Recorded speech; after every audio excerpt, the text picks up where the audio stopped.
The U.S. Federal Reserve concluded its September meeting this week, deciding to hold interest rates steady in a move closely watched by global markets.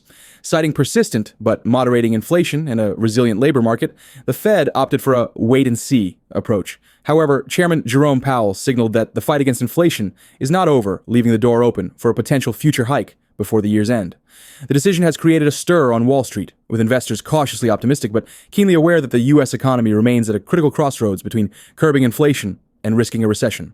In Washington, a high-stakes political battle is underway as the September 30th fiscal deadline approaches, threatening a government shutdown. Congress remains deeply divided over the federal budget, with intense disagreements on spending levels for foreign aid, border security, and domestic programs. The White House has issued stern warnings about the consequences of a shutdown, which would halt essential services and furlough hundreds of thousands of federal workers. All eyes are on Capitol Hill as last-minute negotiations continue in a race against time to prevent a costly and disruptive deadlock.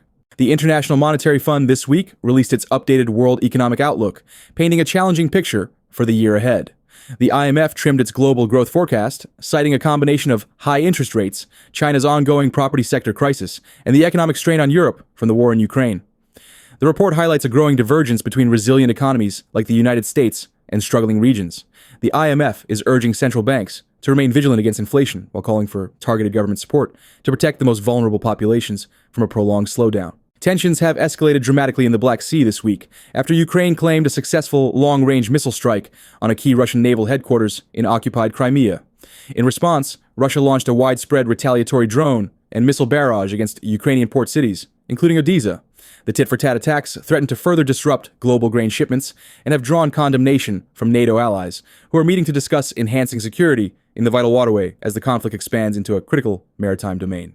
Geopolitical friction is rising in East Asia as China escalates its response to Japan's release of treated radioactive water from the Fukushima nuclear plant.